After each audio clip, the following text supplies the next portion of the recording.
wabarakatuh, aku Yosi Putri dari kelas 19A5. Kali ini aku bakal bawain video tentang gangguan sistem pencernaan atau sistem digestif.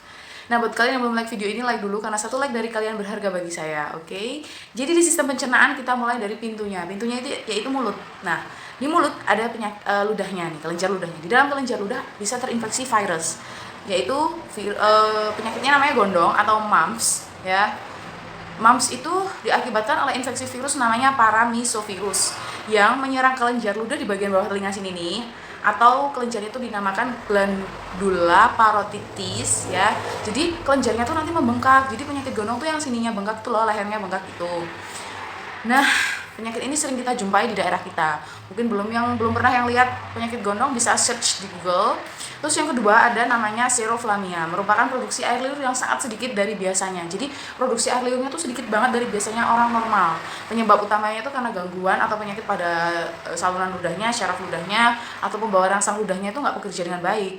Nah, penyebab lainnya itu juga bisa karena takut, depresi, cemas, dampak dari tumor otak. Jadi dampak kelanjutan dari tumor otak tuh nanti produksi air liurnya tuh akan berkurang. Ya, penyakitnya ini dinamakan seroflamia. Nah, untuk pengobatannya sendiri, pengobatan gondong itu bisa istirahat yang cukup, terus menghindari makanan-makanan asam. Nah, kalau obatnya sendiri itu menggunakan analgesik antipiretik seperti paracetamol dan lain-lain. Nah, kalau seroflamia itu kebalikannya, kita harus mengkonsumsi makanan-makanan yang asam supaya produksi air liur kita tuh terangsang jadi lebih banyak, dari yang semula sedikit jadi lebih banyak sehingga produksinya kembali normal. Setelah dari mulut kita turun ke esofagus. Esofagus itu juga ada penyakitnya loh, namanya esofagitis, yaitu peradangan pada saluran esofagus itu sendiri. Jadi di saluran esofagusnya itu terluka. Jadi meradang.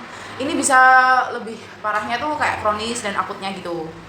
Nah, penyebabnya tuh karena reflux di gastroesofagusnya, yaitu keadaan mengalir balik lagi ke esofagus. Jadi dari lambung naik lagi ke esofagus, menyebabkan esofagusnya meradang dan jadilah penyakit esofagitis tadi.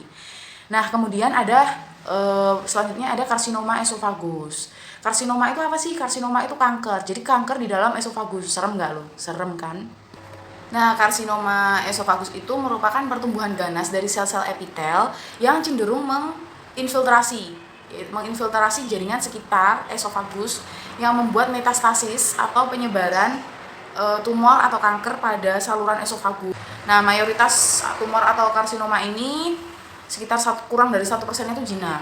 Nah, dari tumor ganasnya itu 60% dari jenis karsinoma sel squamosa. Squamosa itu apa sih? Kanker yang berasal dari lapisan epidermis. Jadi lapisan tengah epidermis itu juga kena. Jadi awal mulanya itu di lapisan tengah epidermis itu.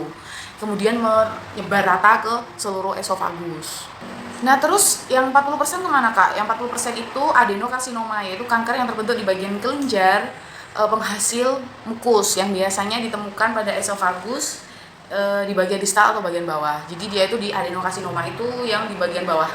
Kalau yang squamosa tuh di bagian tengah gitu. Kemudian dari esofagus kita turun lagi ke lambung. Di lambung tuh banyak banget macam penyakitnya. Ada tukak lambung, ada kolik, terus ada gastritis, dan masih banyak lagi. Nah, kalau tukak lambung sama gastritis itu bedanya apa? Kalau tukak lambung itu dinding lambungnya itu meradang. Jadi dia itu meradang gitu.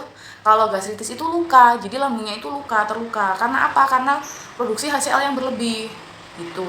Obatnya apakah? Obatnya banyak banget ya, macam-macam obatnya untuk menurunkan kadar HCl itu tadi. Nah, habis dari lambung kita turun ke bagian usus.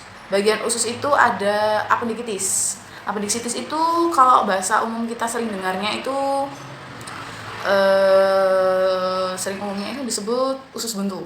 Radang pada usus buntu atau umbai cacing di bagian usus. Jadi di usus itu ada umbai cacing, panjangnya sekitar segini nih. Nah, itu tuh terinfeksi, jadi meradang gitu. Jalan satu-satunya apa? Dengan dipotong, dengan operasi, namanya appendektomi gitu. Dalam usus selain itu ada apa lagi Kak? Di bagian usus itu banyak banget ya, kayak ada diare, sembelit. Nah, kalau diare itu feses kita tuh mengandung banyak air. Jadi penyerapan di dalam usus itu tidak berjalan maksimal. Jadi airnya tuh masih ngikut ke fesesnya itu. Kalau sembelit kebalikannya. Jadi terlalu banyak menyerap air sehingga fesesnya tuh menjadi keras dan kering. Nah, setelah nanti kita kena sembelit itu tadi, kita pasti sering dengar namanya ambeien, yaitu pembuluh darahnya itu bengkak karena mengejan. Jadi kita mengejan terlalu kuat membuat pembuluh darahnya tuh robek atau radang, terus akhirnya dia membengkak. Itu sakit banget. Jadi kalau kita ngerasa kena sembelit itu dengan obat pencahar, tapi kalau diare itu dengan obat menghentikan frekuensi dari penyakit itu sendiri. Penyakitnya itu fesesnya itu dikurangi frekuensinya, kemudian memperbaiki penyerapan di bagian usus gitu. Oke, sekian aja video dari aku hari ini. Yang mau komen silahkan komen di bawah, yang mau like terima kasih sudah like, yang belum like buruan di like. Bye.